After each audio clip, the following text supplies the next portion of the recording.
Hi everyone, and welcome to Empowering the Opposition. My name is Dr. Nafis Alam, and our topic today will be precognition. If we could know the future, would we actually want to? Now, many of us have already heard of this superpower. It's the Doctor Strange superpower, and I'm sure plenty of other comic book characters over the course of time have possessed this ability of being able to know what the future holds before the future is here.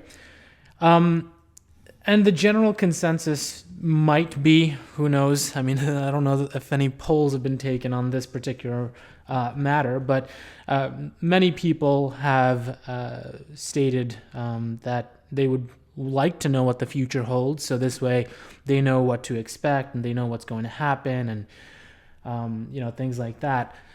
At the same time, there are plenty of people, my dad, for example, is one of them, who have said that knowing the future can be quite depressing, particularly because if you know the future and you know that events will unfold in a particular manner, no matter what you do to influence the course of events, it would essentially mean that you don't have any free will, because no matter what you think and what you do, what you say, the future will unfold the way that the future will unfold, and thus the ability or the room, or I should say, I guess the opportunity for free choice and free will is non-existent in that sense.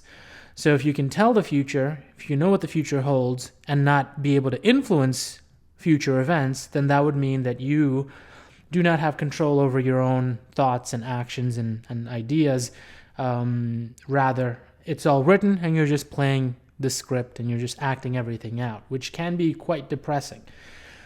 On the other hand, though, if you can know what the future holds, at least, even if you're not able to influence it, at least you'll know what to expect. And thus, as you're going through the motions, as you're acting out the script that's pre-written potentially, then at least you know what's around the corner. If you've had a bad day today and you can see what the future holds, and you know that next Friday, let's say, you'll have a really good day, then you have something to look forward to. Subsequently, if you're going to have a bad day next Friday, then at least you'll know enough to prepare for that particular day's worth of events. Now, that's all taken into consideration in that you cannot influence the future. So that would be empowering the opposition on the pro side and the con side of being able to know what the future holds. But if you can influence the future, then knowing what the future holds isn't really knowing what the future holds. You see, like if you running a red light, for example, if you can see into the future and see that you running that red light is going to result in a devastating accident, then you're just not going to run the red light. And now, by making a decision to influence future events, after knowing what those future events would have been, the future is now different. And thus, if you do have free will, then influencing future events would create subsequent futures, and in that case, you really wouldn't know what the future holds. You'd only know what the future trajectory is, and you'd have the opportunity to change that trajectory. And that might be something that people would want, to be able to know what the future holds as it is right now, the current trajectory of what the future holds, and then be able to make the decisions necessary to change the course of events. For one person, it might make sense, but if all people had the ability to know the future, precognition, and thus influence the future based on what they know about the future, then the entire process would fall apart. And the example here would be this. If you and another person were going on a job interview and you approach the interview in a certain way and another person approached their interview in a different kind of way, and maybe let's say this is both of your dream jobs, dream career, let's call it. Now, in the interview process, if both you and the other person could tell what the future holds, then you both would influence your respective futures to play to your favor. As in, you would make sure that you did everything that you could to change the future such that you would get the job, and so too would the other person. And thus, who would get the job? Right? This is a sort of like a paradox in that sense, in that if all people can see the future and all people could influence the future, then what is the future? In reality, it just doesn't exist in the way that we would think of it to exist.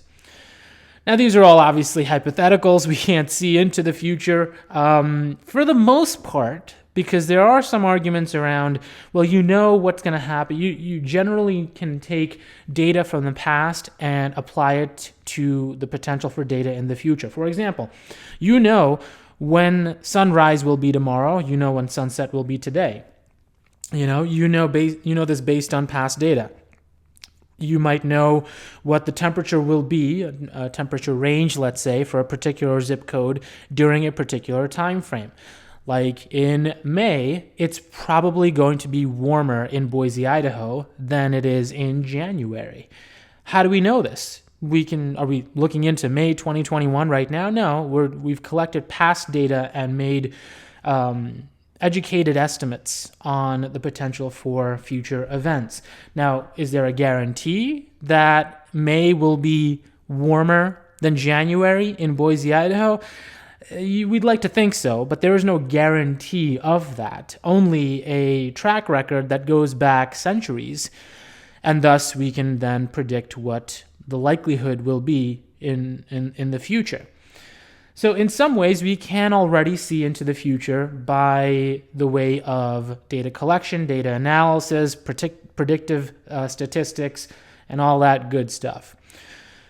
But if we were to look at it beyond that, let's say we can see all the way into the future, as in when the Andromeda galaxy collides with the Milky Way galaxy, when we can foresee the future of the human species or all species on planet Earth, if we can see the future of everything, anything, and all of it, would that be an exciting thing to be able to do, or would it be more depressing? Empowering the opposition, we do want to cover both viewpoints. So I assume that it would be exciting in some ways because you'll know. Knowledge is power, as they say, right? So the more you know, and the more you know, you'll be able to understand what the trajectory of humanity is, and there's a greater appreciation potentially for understanding how humanity began, how all species began, how life begins, and how life might end, and what happens after life has ended, and how. Let's say if you believe in the idea of the big crunch after the Big Bang, once the universe starts to collapse upon itself, what that's going to look like and when that's going to happen.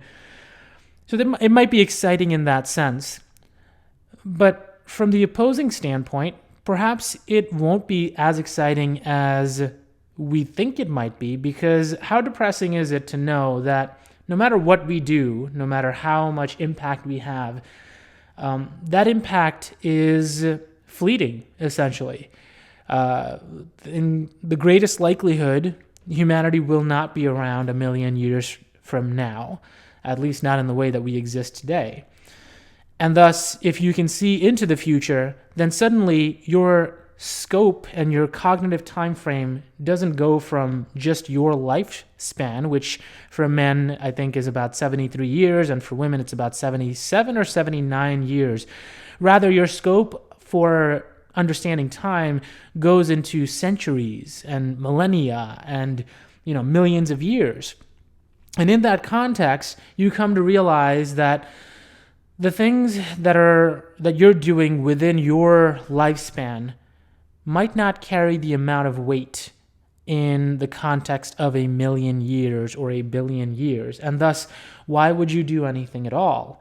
What does your life really mean? What is the meaning of life if after a universally accepted short period of time, as we know, 13.8 billion year universe and 4.3 billion year Earth, I believe, in that context, what you do and how you do things, it really wouldn't matter in that particular context. It does in your lifespan, and perhaps a few centuries beyond your lifespan, if you're someone like Albert Einstein, let's say Isaac Newton. But in the grand context of things, the value of what you do decreases as the time frame increases. So it could be quite depressing to understand that, no matter the amazing accomplishments and the devastating defeats that you've experienced in life, it really doesn't mean much when it comes to the grand context of the universe and the age of the universe and the time frame of the universe. So it could be depressing in that sense. My opinion on the matter, going back and forth and having covered all the viewpoints here, my opinion on the matter is that I don't think that I would want to know what the future holds beyond just the predictive statistics based on past data.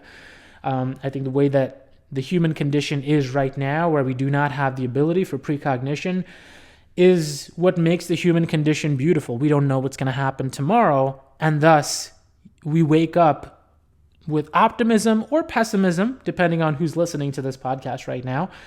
And then we let the course of the day or the week or the month or the year dictate to us how we see the future moving forward.